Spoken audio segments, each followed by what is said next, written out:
ರೇಣುಕಾಸ್ವಾಮಿ ಹತ್ಯೆಗೂ ಮುನ್ನ ಮದ್ಯ ಸೇವಿಸಿತ್ತಂತೆ ದರ್ಶನ್ನ ಪಟಾಲಂ. ವಿನಯ್ ಮಾಲೀಕತ್ವದ ರೆಸ್ಟೋರೆಂಟ್ನಲ್ಲಿ ಮದ್ಯ ಸೇವನೆ ಮಾಡಿದ್ರು. ಸ್ಟೋನಿ ಬ್ರೂಕ್ ರೆಸ್ಟೋರೆಂಟ್ನಲ್ಲಿ ಎಣ್ಣೆ ಪಾರ್ಟಿ ನಡೆದಿತ್ತು ಅನ್ನುವಂಥದ್ರ ಬಗ್ಗೆ ಪೊಲೀಸ್ ಮೂಲಗಳಿಂದ ಸಿಗ್ತಾ ಇರುವಂತಹ ಮಾಹಿತಿ.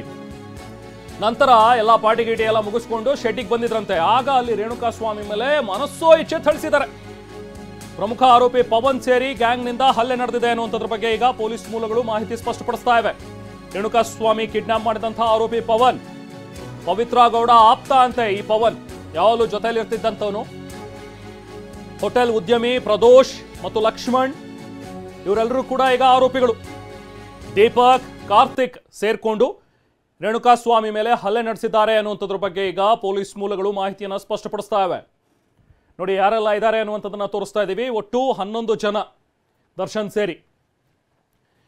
ಸ್ಟೋನಿ ಬ್ರೂಕ್ ಹೋಟೆಲ್ನ ಉದ್ಯಮಿ ಪಟ್ಟಣಗೆರೆ ಜಯಣ್ಣನ ತಂಗಿ ಮಗ ಈ ಆರೋಪಿ ವಿನಯ್ ಏನಿದಾನಲ್ಲ ಆತ. ಪಟ್ಟಣಗೆರೆ ಜಯಣ್ಣ ಫೈನಾನ್ಸ್ಗೆ ಅಂಥೇಳಿ ಏನು ದುಡ್ಡನ್ನ ಬಡ್ಡಿಗೆ ಅಂಥೇಳಿ ಕೊಡ್ತಾ ಇದ್ರು. ಯಾರು ಲೋನನ್ನ ತೀರ್ಸೋದಿಲ್ವೋ ಅಂಥವ್ರ ವಾಹನಗಳನ್ನು ಸೀಸ್ ಮಾಡಿ ಇಡ್ತಾ ಇದ್ದಂಥ ಪ್ಲೇಸ್ ಅಂತದ್ದು ಆ ಶೆಡ್. ಅದೇ ಶೆಡ್ಗೆ ರೇಣುಕಾಸ್ವಾಮಿಯನ್ನ ಕೂಡ ಕರೆಸ್ಕೊಂಡು ಅಲ್ಲಿ ಮೊದಲು ಮಾತಾಡಿದ್ದಾರೆ. ಫಸ್ಟು ರೇಣುಕಾಸ್ವಾಮಿಯನ್ನ, ಯಾಕಪ್ಪ ನೀನು ಹಿಂಗೆಲ್ಲ ಮೆಸೇಜ್ ಮಾಡ್ತೀಯಾ, ಹಿಂಗೆಲ್ಲ ಫೋಟೋಸ್ ಕಳಿಸ್ತಾ ಇದೆಯಾ ಅಂಥೇಳಿ ಸ್ವಲ್ಪ ಜೋರು ಮಾಡೇ ಕೇಳಿದಾರಂತೆ. ಆ ಟೈಮ್ನಲ್ಲಿ ಮೊದಲನೇ ಸರಿಗೆ ಆತ ಹೇಳಿರುವಂಥದ್ದು, ನಾನು ದರ್ಶನ್ ಅವ್ರ ಅಭಿಮಾನಿ, ನಮ್ಮ ಬಾಸ್ ಫ್ಯಾಮಿಲಿ ಹಾಳು ಮಾಡಿಬಿಟ್ಲು ಈಕೆ ಪವಿತ್ರ ಕೂಡ, ಅದಕ್ಕೋಸ್ಕರ ನಾನು ಹಿಂಗೆ ಮಾಡಿದೆ ಅಂತ ಹೇಳಿದ್ದಂತೆ.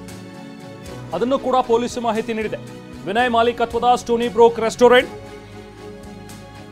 ರೇಣುಕಾ ಕೊಲೆಗೂ ಮುನ್ನ ದರ್ಶನ್ ಮತ್ತು ಗ್ಯಾಂಗ್, ದರ್ಶನ್ ಪಟಾಲಂ ಅಲ್ಲಿ ಪಾರ್ಟಿ ಮಾಡಿತಂತೆ. ರೆಸ್ಟೋರೆಂಟ್ನಲ್ಲಿ ಪಾರ್ಟಿ ಮಾಡಿದ್ದ ಬಗ್ಗೆ ಪೊಲೀಸರು ಈಗಾಗಲೇ ಪರಿಶೀಲನೆಯನ್ನು ನಡೆಸಿದ್ದಾರೆ. ಸ್ಟೋನಿ ಬ್ರೂಕ್ ರೆಸ್ಟೋರೆಂಟ್ನಲ್ಲಿ ಪೊಲೀಸರು ಹೋಗಿ ಪರಿಶೀಲನೆಯನ್ನು ಮಾಡಿದ್ದಾರೆ. ಅಫ್ಕೋರ್ಸ್ ಸಿಗುತ್ತೆ, ಎಲ್ಲವೂ ಕೂಡ ಅಲ್ಲೊಂದು ಸಿಸಿ ಕ್ಯಾಮ್ರಾ ಇದ್ದೇ ಇರುತ್ತೆ. ಸಿಸಿ ಕ್ಯಾಮ್ರಾ ಫುಟೇಜನ್ನು ಆಧರಿಸಿ ಹೇಳಿದ್ರೆ ಯಾವಾಗ ಎಷ್ಟೊತ್ತರಲ್ಲಿ ಏನು ಪಾರ್ಟಿ ಮಾಡಿದ್ರು ಅನ್ನುವಂಥದ್ದೆಲ್ಲ ಡೀಟೇಲ್ಸ್ ಕೂಡ ಪೊಲೀಸರಿಗೆ ಲಭ್ಯವಾಗುತ್ತೆ.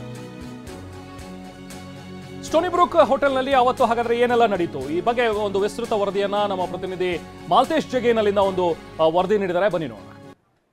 ರೇಣುಕಾಸ್ವಾಮಿ ಕೊಲೆ ಪ್ರಕರಣಕ್ಕೆ ಸಂಬಂಧಪಟ್ಟಂತೆ ಈಗ ಏನಂತಂದರೆ ದರ್ಶನ್ ಅವರು ಸೇರಿದಂತೆ 10 ಜನ ಆರೋಪಿಗಳನ್ನು ವಿಚಾರಣೆಗೊಳಪಡಿಸಿರ್ತಕ್ಕಂಥದ್ರ ಬೆನ್ನಲ್ಲೇ ಈಗ ಏನಂತಂದರೆ ಸ್ಟೋನಿ ಬ್ರೂಕ್ನ ಮಾಲೀಕರು ಕೂಡ ವಿನಯ್ ಕೂಡ ಅದರಲ್ಲಿದ್ದಾರೆ ಅನ್ನೋಂಥದ್ದು. ಇದು ಸ್ಟೋನಿ ಬ್ರೂಕ್ RR ನಗರದ ಹತ್ತಿರನೇ ಇರುವಂಥದ್ದು. ಸೊ ಈ ಸ್ಟೋನಿ ಬ್ರೂಕ್ ರೆಸ್ಟೋರೆಂಟ್ನಲ್ಲೂ ಕೂಡ ಅಂದರೆ ಅವತ್ತು ಕೊಲೆ ಏನಾಯಿತು ಅವತ್ತಿನ ಹಿಂದಿನ ದಿನ ಕೂಡ ಇಲ್ಲೇ ಇದ್ದರು, ಅದರ ಆದ ನಂತರ ಅವತ್ತು ಕೂಡ ಇಲ್ಲೇ ಇದ್ದರು ಅನ್ನುವಂತಹ ಮಾಹಿತಿ ಕೂಡ ಇಲ್ಲಿ ಲಭ್ಯ ಆಗ್ತಾ ಇರ್ತಕ್ಕಂಥದ್ದು. ಸೊ ಅಂದರೆ ರೇಣುಕಾಸ್ವಾಮಿ ಅವರ ಕೊಲೆ ಆದಂತಹ ದಿನ ಅವರ ಸ್ನೇಹಿತರೇನಿದ್ದರು ದರ್ಶನ್ ಅವರು ಹಾಗೆ ಅವರ ಸ್ನೇಹಿತರೆಲ್ಲರೂ ಕೂಡ ಬಂದು ಇಲ್ಲಿ ಒಂದು ಪಾರ್ಟಿ ಮಾಡಿದರು ಅನ್ನುವಂತಹ ಮಾಹಿತಿ ಕೂಡ ಇರತಕ್ಕಂಥದ್ದು. ಇದು ವಿನಯ್ ಅವರಿಗೆ ಸೇರಿರ್ತಕ್ಕಂತಹ ಸ್ಟೋನಿ ಬ್ರೂಕ್ ರೆಸ್ಟೋರೆಂಟು. ಸೊ ಇದು ಇಲ್ಲಿ ಕಂಡು ಬರ್ತಾ ಇರ್ತಕ್ಕಂಥ ದೃಶ್ಯಾವಳಿ. ಈಗಷ್ಟೇ ಕೆಲವೇ ನಿಮಿಷಗಳ ಹಿಂದಷ್ಟೇ ಪೊಲೀಸರು ಕೂಡ ಆಗಮಿಸಿ ಒಂದಿಷ್ಟು ಮಾಹಿತಿಯನ್ನು ಪಡೆದು ಹೋಗುವಂಥ ಕೆಲಸ ಕೂಡ ಆಗಿದೆ. ಒಟ್ಟಾರೆ ಏನಂತಂದರೆ ಇಡೀ ಒಂದು ಪ್ರಕರಣದ ಬೇರೆ ಬೇರೆ ಸ್ವರೂಪಗಳನ್ನು ಪಡೆದುಕೊಳ್ತಾ ಇರ್ತಕ್ಕಂಥದ್ರ ಬೆನ್ನಲ್ಲೇ ಇದು ಸ್ಟೋನಿ ಬ್ರೂಕ್ ಅನ್ನುವಂಥ ಏನು ರೆಸ್ಟೋರೆಂಟ್ ಇದೆಯಾ ಇದು ವಿನಯ್ ಅವರಿಗೆ ಸೇರಿರ್ತಕ್ಕಂಥದ್ದು. ಸೊ ಹಾಗಾಗಿ